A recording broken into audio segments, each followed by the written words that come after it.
Entire ecosystems are collapsing.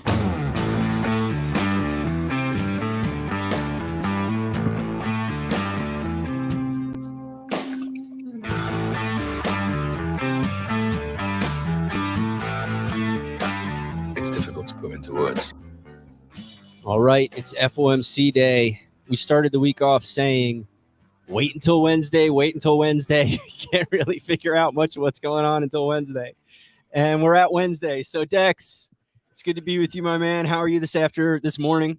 Sitting on eggshells, waiting for the FOMC to continue to royally screw up. Yeah, right. Oh, look who's in it. Look who's in the comments. What up, moderator? Audience, man. We've got a friendly audience already. So that's what's up. One of the three gentlemen who called the tippy top of the Bitcoin market right when it was happening. I still can't get over that video. It's so perfect. Hey, Fort Cheese is here. What's up, man? There you know, that's the great part of what we do at PulseWave Trading. You know, you can't make this stuff up. You know, we tell you what we see happening before it happens. A lot of people like to tell you things after it's happened. Yeah. We're telling you things before it happens. So we're seeing all of this stuff unravel today.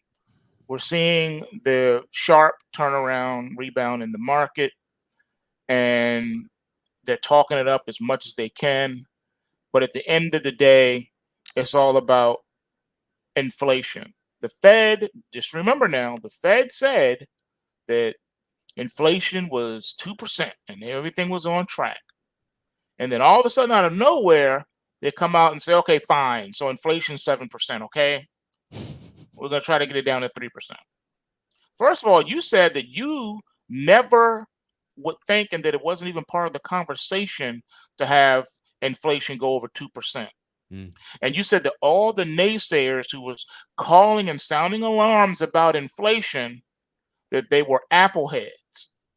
The Fed said that anyone who was going against their wisdom does not know what they're talking about, and there's no evidence, there's nothing to suggest otherwise. They're going to keep the inflation rate around the 2 percentage point.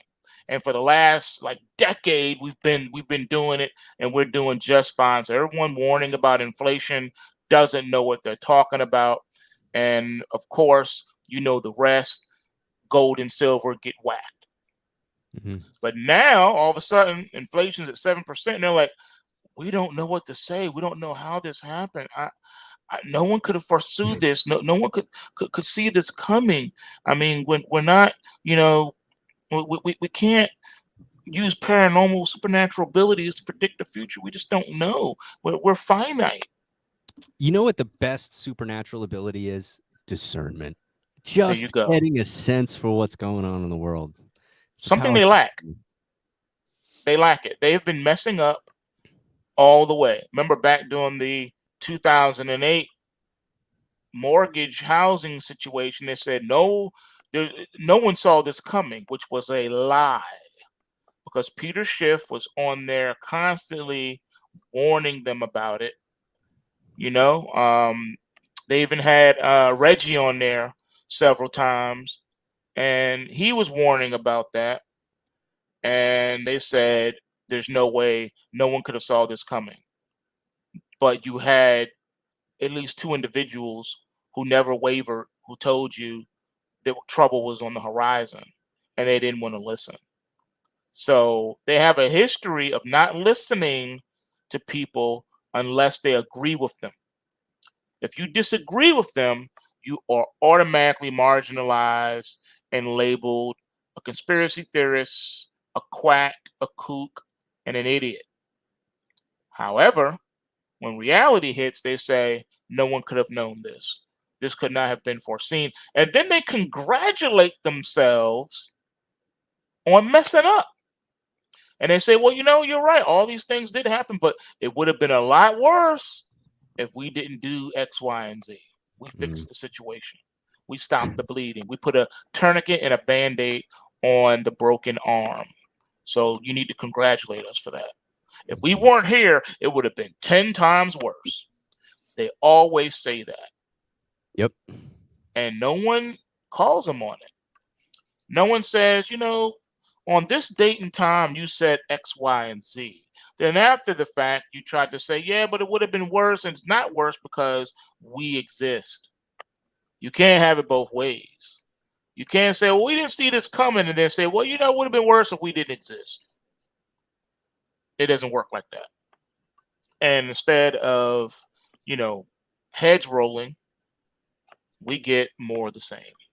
So they're going to do the same thing again. When interest rates start to creep up, and when inflation starts to hit that landslide mark where it starts to turn into hyperinflation, they're going to try to spin that too. And you know what they're going to do? Because they're experts at this, because they control the media. The media is their communications arm. Always remember that. The mainstream media is the spokesperson for the technocracy. All right? That's what they're there for. So they're going to come and they're going to shift blame, give you someone else to hate. They'll say, it's not the Fed's fault that these things are happening. It's not the Fed's policies that created this mess. Oh, no. You know whose fault this is? It's all the anti-vaxxers, the people who aren't vaccinated. They created this problem. Because, see, if they would have just gotten the shot, we wouldn't be in this situation. Mm-hmm. They are going to do that. They're going to divide and conquer. They're going to say it's the anti-vaxxers' fault that things are falling apart. Even though the so-called anti-vaxxers don't work at the White House, don't work at the Department of Treasury, and they don't work at the Federal Reserve. What are they running? They're running nothing. Exactly. But yet they're to blame for everything, though.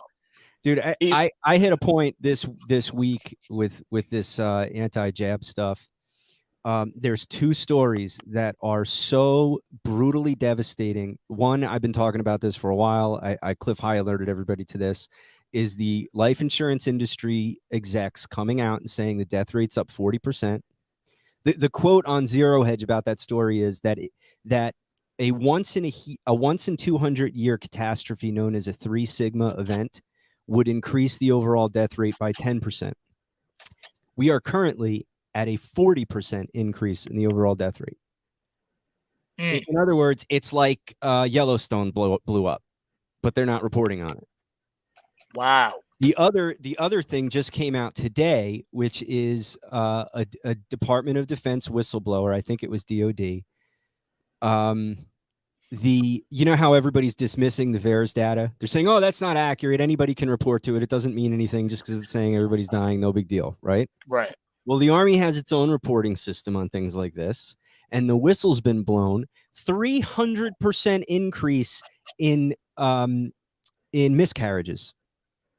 Remember how they were saying, hey, this is going to be really bad for women. It's going to kill the babies. Guess what?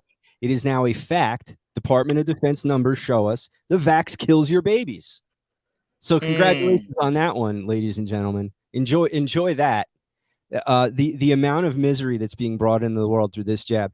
And the debate right now, Dex, if you look, the debate is it stopping infections? Is natural immunity, blah, blah, blah. I'm so sick of this BS discussion that we're having with the normies who are all ticking time bombs of they're just basically bags of poison waiting to die.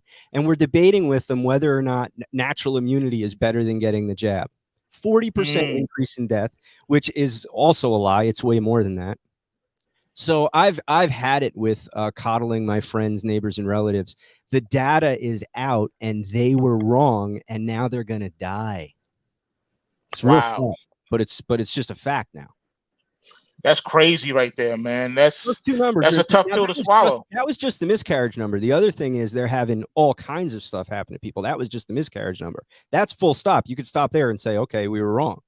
But that was just one of the numbers they came out with. The cancer rates are through the roof. They've got all kinds of weird. I've got a friend of mine telling me, in fact, in response to me posting that story, he said, he says, I know a lot of people, so I thought maybe it's just that I have a big circle of friends. He said, but reading that story, it shows him no. And what he's seeing is all kinds of people he knows who, you know, their cancer was good. Now all of a sudden it's they've got a rare form of cancer and there's no hope and they've got a month and all of this kind of stuff. So people are starting to notice it in their loved ones that people are dying suddenly, having heart attacks, getting rare cancers, getting rare viruses, and having all kinds of problems, exactly like all the tinfoil hat people said they would have. Wow. So it's here, man. It's no longer you'll see. It's you're seeing, except of course this is being buried. No one's talking about it. It's not in the news. How come Fox News isn't screaming about this 40% death rate? This is a fact. It was reported on NPR, just to give you an indicator that it's undeniable. The life insurance industry is about to fold because they can't afford the checks because everybody's dying at the same time. And it's not a national news story. I mean, it is, but it's not getting any attention. Whoa. Sorry, Dex. I'm a little All you can say about something like that is, whoa. Yeah. What can you say? Like, Dex, I love conspiracy theories. I love every theory we all have here. We all come up with stuff we think is going to happen. Okay, we wait and see. This is bombshell, stop the presses, everybody cancel their plans and figure this out kind of stuff. More than anything, more than 9/11, more than the Iraq War, more than anything we've had in our recent history. And it's just a little blurb on NPR and they shrug and say, yeah, get your vax. That'll help. They literally close the story with encouraging vaccinations. Whoa. Yeah, Crimerica's got some not financial advice, do your own research, but short insurance companies. Well, maybe not Crimerica. Short them now and then wait for the bailout package, because I think that's going to be the big whistleblow, is that they're going to have to bail these guys out. And people are going to be like, wait, why are we bailing out life insurance? And they're going to say it's because of the unvaccinated. And that narrative is not going to hold, because they have that. Life insurance companies are being told why people are dying, and it's not the virus. Whoa. So on YouTube, what you're saying is that people need to run from the cure. Oh my God. They need to start working on repair. One of the reasons, Dex, like just on a personal level, I mean, I say stuff on our shows, but I don't have like a show or anything, right? But on a personal level, I got real quiet about this when I realized this relative, that friend were 2 or 3 deep. Before for me, I was always going to wait and see and probably never do it because of who I am, right? Obviously. But when I started bringing it up to people and they would say, oh, yeah, I got my second shot, I got really sick, I was just dumbfounded. What? And then, Dex, I realized they really didn't want to talk about it because it was making them have like borderline panic attacks. And I just couldn't talk to them. Then I decided to troll people a little bit on Facebook a few months ago. And people went ballistic when I suggested this might be a problem. So I said, okay, let's see what happens. Well, here we are. Here we are. And, I said to my wife this morning, and Dex, you'll recognize the reference. There have always been people who see things early, and people have always hated those people. Yeah. There have always been people who see things early, and the general public and their friends and family have always hated those people. They're called prophets. They're called seers. They're called whatever you want to call them. And, I left the ministry in 2016 after I told people, God told me, get ready. It's coming. Bad things. Get ready. And they all shrugged and went on to talking about global warming a little longer. Because I had a church full of millennials. They were mostly college students and stuff like that. And I used to tell them, listen, this socialism stuff that you guys love, they want you to die. They don't want you to change your views. They want you to die. And they used to just think I was crazy. And they couldn't hear you. They couldn't hear me, so I stopped talking. And here we are.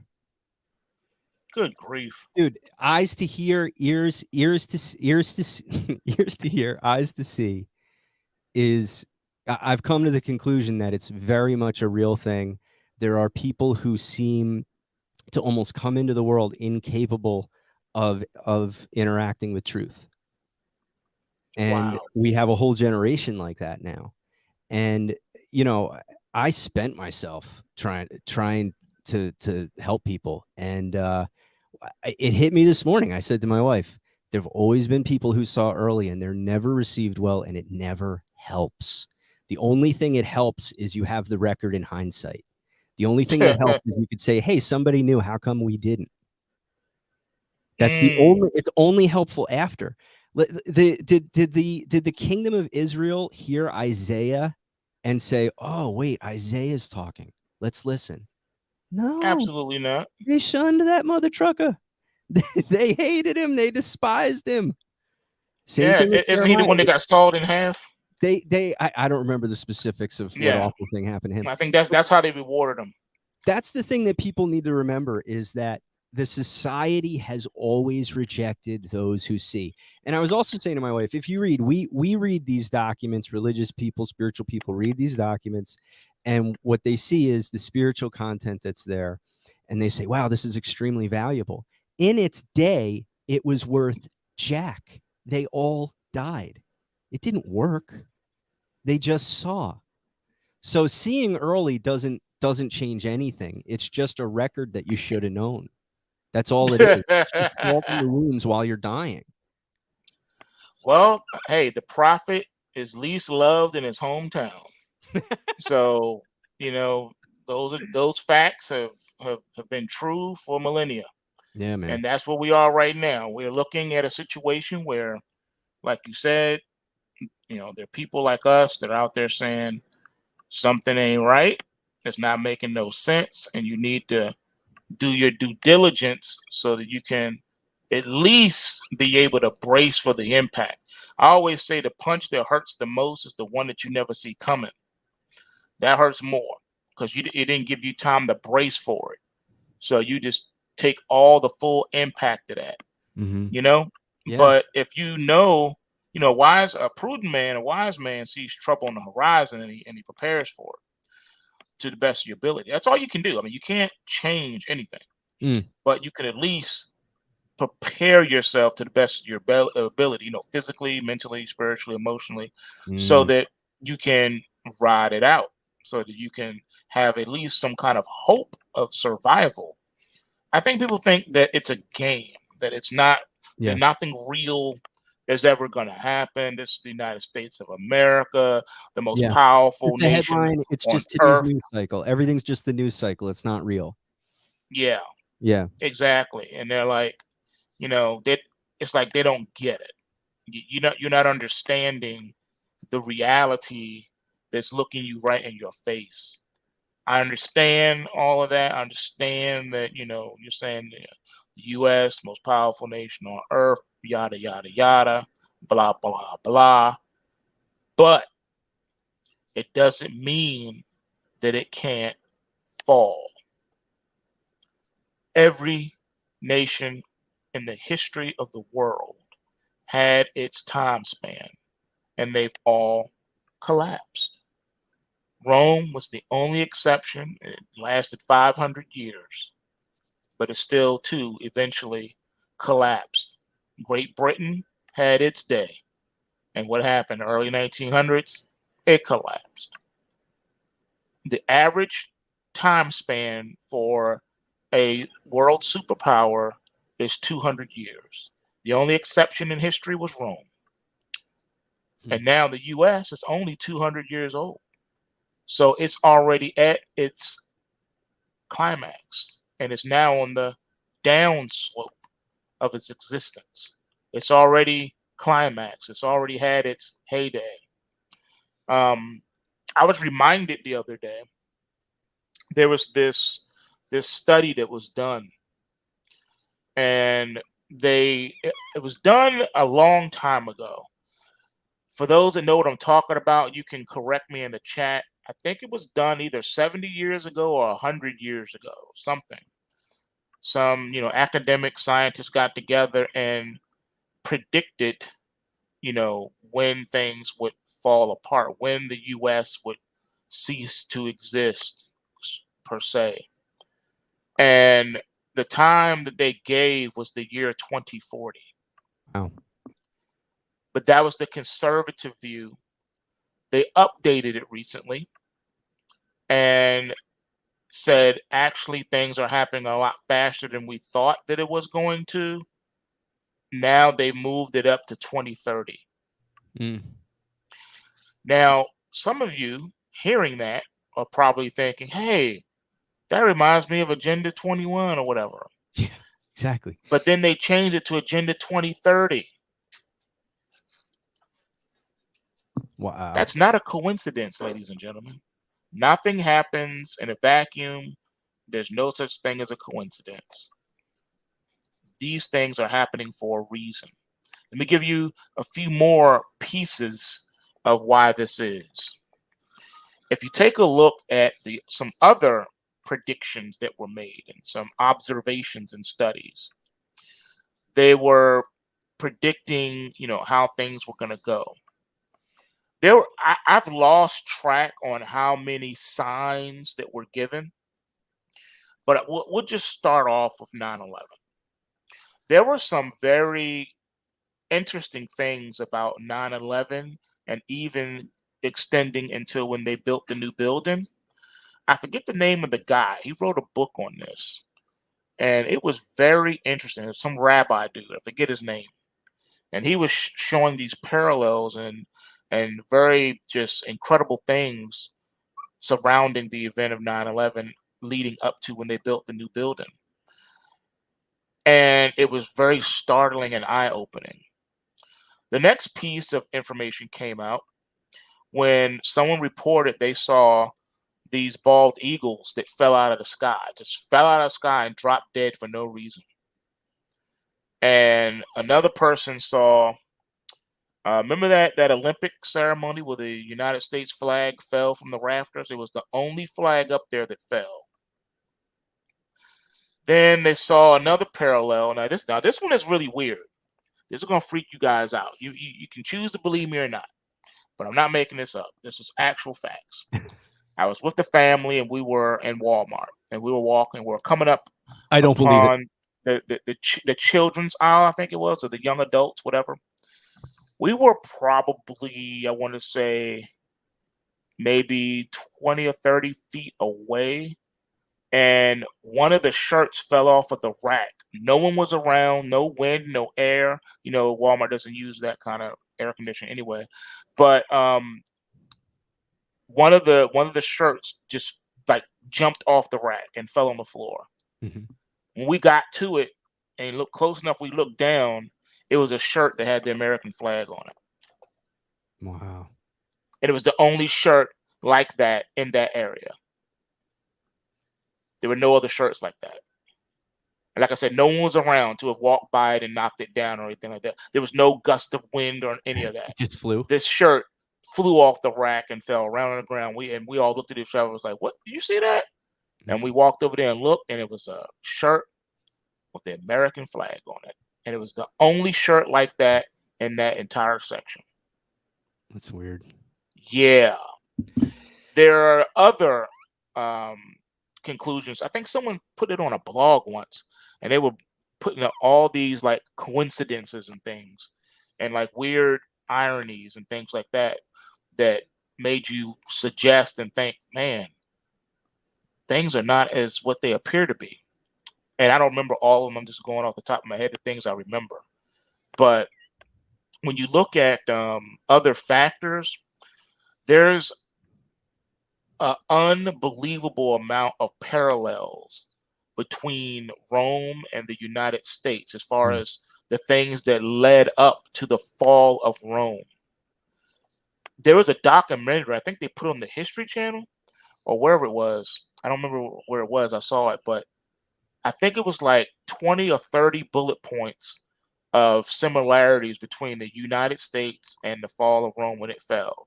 And we hit on every bullet point. Wow. And then someone brought up another analogy, and they showed how the U.S. had similar parallels and similarities with ancient Egypt when it was in its heyday and its fall, leading up to its fall. Wow. And they showed this, and it was jaw-dropping. So you could make a statement with some assurity that there is something definitely going on, because when you look at all the similarities and all the parallels, they are very difficult to just dismiss and ignore. not when you take a broad look at them. And I have to say, man, the decisions that they are making and how they're handling this situation. You remember back in school when they said that the stone block.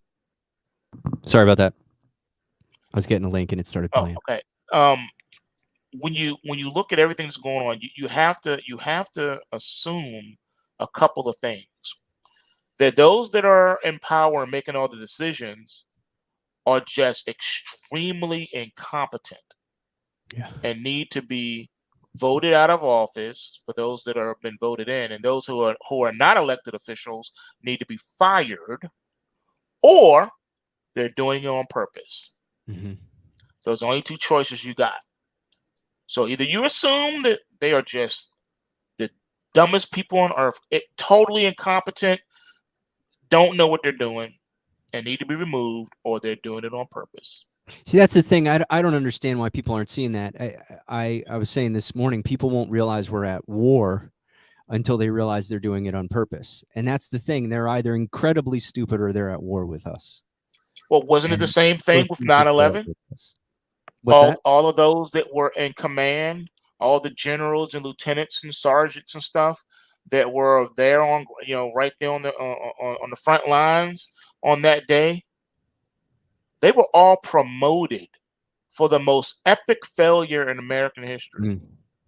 How do you promote someone for failure? If that was anybody else at any other time, not only would they have been fired, they would have been court-martialed for dereliction of duty.